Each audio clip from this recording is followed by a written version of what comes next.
Namaskar, this is Akhilesh Bhargava. Welcome to Tit-Bits on Business and Finance with me. In a huge setback to Deloitte and BSR, the Indian audit wing of KPMG worldwide, the NCLT recently dismissed their petition, by virtue of which they were challenging the very authority and jurisdiction of the NCLT to ban them from their audit business for a period of 5 years, as has been proposed by the Ministry of Corporate Affairs. These two giant accounting firms, they brush aside the incriminating findings of SFIO and other agencies against them, and they yet pled that since they are no longer the auditors of the IL&FS entities, they cannot be banned by the NCLT and punished in this manner. That's almost like saying that after an auditor has committed professional misconduct and he has resigned, he cannot be punished in this manner. This, to us, makes no sense. There are very serious allegations against these two giant multinational audit and accounting firms arising out of the investigations being conducted by agencies like SFIO, Income Tax Department, Enforcement Directorate, etc. And they include knowingly certifying and signing financial statements of the IL&FS entities which they knew were wrong, which they knew were bogus. They have signed financial statements knowing very well that they had violated accounting standards, that they had violated Reserve Bank regulations, that there was rampant misuse of funds by them, that they were concealing NPAs and losses, and they were showing a rosy financial picture despite knowing the fact that the negative net worth of IL&FS was very clear and their NPAs and losses had been hidden. These are the serious charges that they face. And it is because of their dubious role, IL&FS was able to perpetuate a giant fraud of over 1 lakh crores and counting, and that continues to be investigated. The reality is that the law of the land is catching up with the Big Four. These Big Four are giant multinational accounting firms, and they consist of Deloitte, KPMG, PwC, and EY. They are all being taken to task by the authorities. PwC has been banned by SEBI from undertaking any audit of a listed company for a period of 2 years because of its dubious role in the shocking Satyam scam. An affiliate of EY has been banned by Reserve Bank of India from undertaking any audit of a bank for a period of 1 year on account of their role in certifying bank statements which concealed NPAs. And we have Deloitte and BSR sought to be banned by the MCA from undertaking audit practice and business for a period of 5 years. The MCA has also initiated prosecution proceedings against the employees and partners of these firms who were party to this kind of a collusion with the bogus financial statements of the IL&FS group. And just as the assets of the key former employees of the IL&FS group, which is Ravi Parthasarathy, Hari Shankaran, Ramesh Baba, etc., just as their assets have been frozen by the MCA has also frozen the assets of the partners of the firms, of the partners of these firms who had certified these bogus financial statements. So, real action being taken, and if it gets taken, that is the most severe punishment that an audit firm and its partners can be subjected to. The reality is that these Big Four have indulged in these kind of practices for years, and it is only now when their misdeeds became too big to be ignored that they are being punished. The power of these Big Four lies in the fact that they are multinational accounting firms with worldwide presence, and they have giant revenues. The revenues of Deloitte in 2018, their worldwide revenues were to the tune of $43.2 billion. In the case of PwC, worldwide revenues last year were $41.3 billion.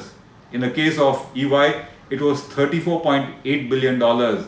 And in the case of KPMG, it was about $30 billion. That's the kind of revenues, resources they have at their disposal. So, it is their worldwide presence. It is the giant financial resources that they have. It is the kind of powerful clients they have and the kind of influence and networking that they have with authorities worldwide, which makes them powerful. And they have gone unpunished so far. They earn huge revenues out of audit fees, out of tax consulting, out of management consulting, out of corporate restructuring, out of legal fees, out of mergers and acquisitions, and a whole range of services that they provide to corporates and multinationals worldwide. And that explains their power. And that also explains why they go unpunished very often. They have real power that they wield in the corporate world and in the legal world. But according to us, this action of MCA in punishing them is justified. There are various reasons, according to us, why these top-notch leading accounting firms need to be punished for the kind of misdeeds that they have indulged in, as is evident from the case of the IL&FS fraud. And what are the reasons? The first reason, according to us, is that these giant accounting firms who enjoy a huge brand name, they have knowingly signed financial statements of IL&FS which they knew were bogus. These financial statements misled the public. Huge money was invested or lent to IL&FS and it has gone bust. So the first one is they knowingly signed bogus financial statements, obviously for illegal gains. And that is the second one. They have committed the crime of professional misconduct and malpractices for illegal gains and profiteering. These kind of statements that were signed by them, knowing them to be bogus, were for an inducement. And that's the second reason why they need to be punished for their crimes. The third one is, by virtue of their size and domain, they have perpetrated a monopoly. And in this monopoly, they have indulged in misuse of their position. There has been creation of a monopoly and its misuse and illegal gains by them. Yet another reason why they need to be punished. Another reason, according to us, why they deserve stringent punishment is that they have had a leadership position in the global accounting and audit profession, and instead of putting it to ethical use, instead of setting a gold standard of ethics and conducting themselves in the highest professional integrity as is expected of them, they did not do so. They actually violated the law of the land. They did it knowingly, hoping to get away with it. And that's yet another reason why a leader of a profession needs to be punished. They need to be punished because nobody is above the law of the land, however powerful and influential that entity or person be. So the law of the land has to be honored, and those who indulge in this kind of violation need to be punished as the law prescribes.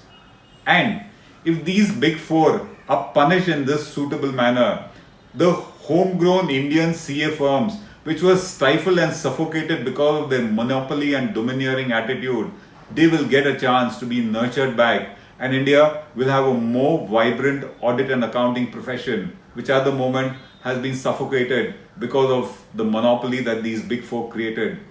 And finally, huge corporate frauds have taken place because of their collusion, because of their negligence, and because they were willing to be incompetent for a price. Deloitte is said to have been paid a sum of about 20 crores a year by the IL&FS group for managing its audits, and frauds got conducted because they were willing to let them get conducted. Lakhs of crores of public money has gone down the drain, and these to us are the reasons why the big four deserve big punishment. It is good that these steps for punishment of the big four are being taken by the government despite their might and despite their power. But if any of us think that this kind of punishment will come out very soon, they are mistaken. It took 10 years for SEBI to ban PwC after the Satyam scam broke out in 2009. That's the kind of time that gets taken to punish all these kind of powerful entities. And moreover, let's not forget, they have unlimited resources to engage the topmost and the best of legal brains in the country, and justice will proceed at a snail pace because they have all the resources to thwart justice, to block the proceedings, and to delay the punishment which to us is imminently due against them. This is Akhilesh Bhargava signing off till we meet again. Namaskar.